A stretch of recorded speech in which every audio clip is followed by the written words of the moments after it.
All right, as we heard today in our first reading from Isaiah, Isaiah tells us that God has blessed us with incredible powers. Now, these aren't superpowers, the cool ones like super strength or being faster than a speeding bullet, or the one that I wish I had, which is invisibility, because I think it'd be really awesome to be places and not have people know you're there. But these incredible powers are the powers of speech and song and prayer and love. And God has, quote, set us up as a light for the nations so that his salvation becomes global. And these incredible powers he has gifted us with are well suited to that goal. So what does it mean to be a light for the nations so that his salvation becomes global? Does that mean we should be focusing on big issues in faraway places? I don't think so. And I would use Jesus as an example because he influenced people on a local stage. We didn't have the internet and planes and other things everywhere, so he only acted in a very small region of the town he was in. And then those stories about his life were passed along from person to person to person by an oral tradition, because again, we weren't writing anything down much of that time. I think that we have opportunities within our grasp, not only to improve people's lives, but to also bring them closer to God. As we learned while I was talking to the children, there are many young people making a difference in our world. And virtually all of them started at a local level. Although some were thinking Haiti and faraway places, there was a lot of local things going on too. They did these things to help others and to show them love.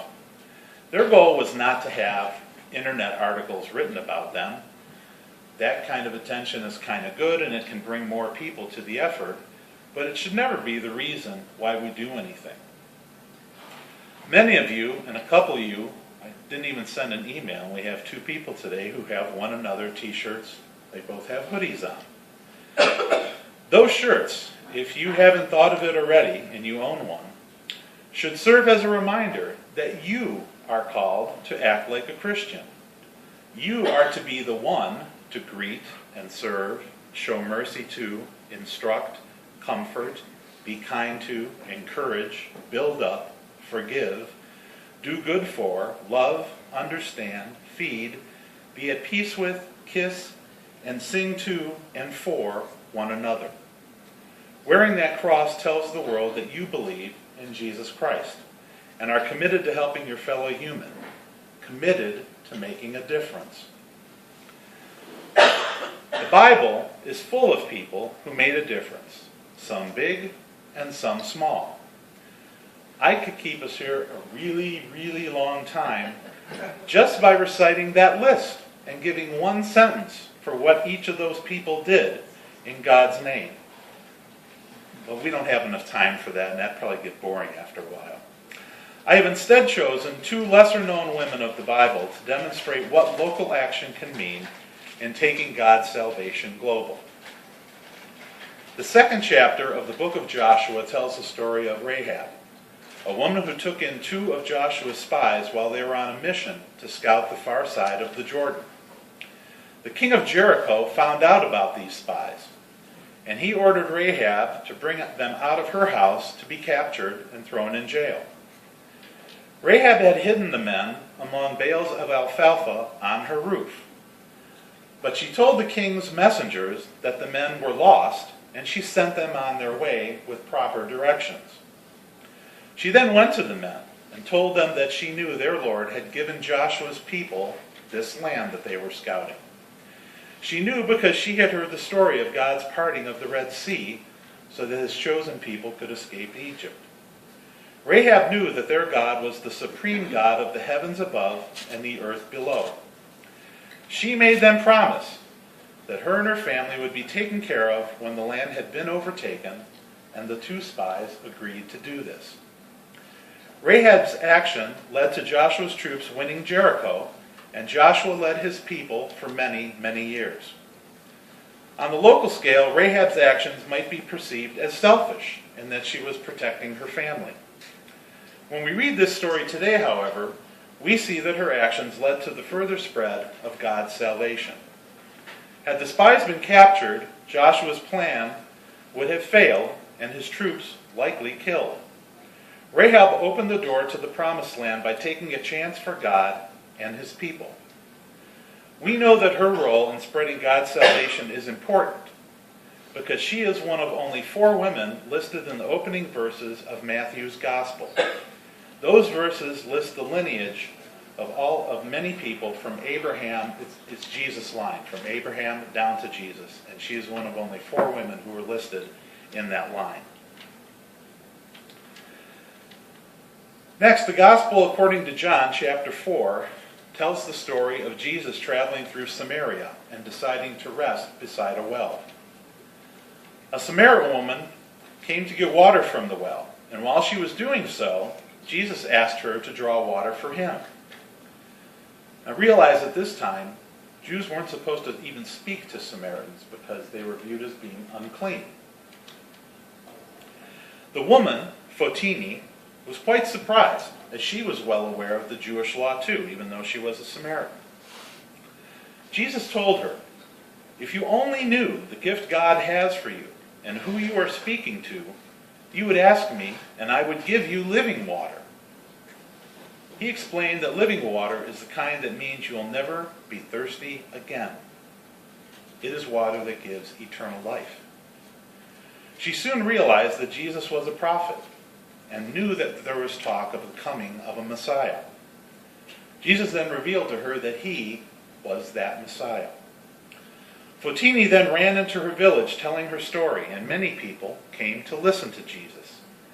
He stayed for 2 entire days, teaching them his ways. In breaking from custom and simply speaking to the Jews she came to know as the Messiah, Fotini risked everything that she knew. And her small actions led to many fellow villagers knowing more about the salvation of God. You see, the good news need not be performed from the highest mountain or even a pulpit. We can share with others what God has done for us, and we will have done our small part. Moving into more current times, Pastor Ron has told the 2 Bible study groups about Brother Lawrence more times than I can count. Julie's smiling now. Well, maybe not more times than I can count, but it's certainly more than 1 or 2. Before he was Brother Lawrence, he was just a poor man named Herman. Herman was so poor that he joined the army in order to earn a wage. The author of his Wikipedia page tells the story this way. During the winter, Herman looked at a barren tree, stripped of leaves and fruit, and realized it awaited the sure hope of a springtime revival and summer abundance. Gazing at the tree, Herman understood the extravagance of God's grace. Like the tree, he felt seemingly dead, but held hope that God had life waiting for him, and that the turn of seasons would bring fullness.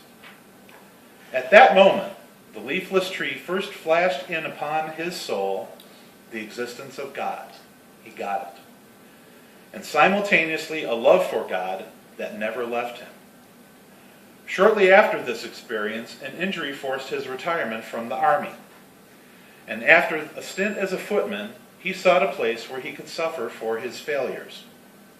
Kind of an Old Testament type reference. He thus entered the Discalced Carmelite Monastery in Paris as Brother Lawrence.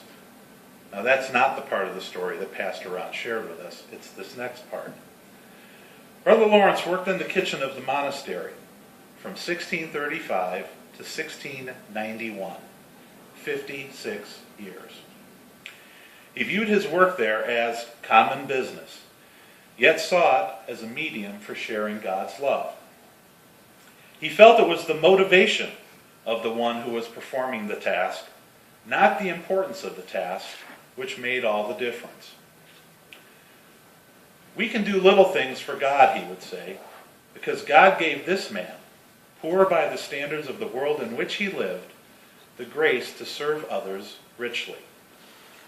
While spending the rest of his life in the monastery, he gained a reputation for experiencing profound peace, and he passed his advice along to countless visitors who came to him seeking spiritual guidance.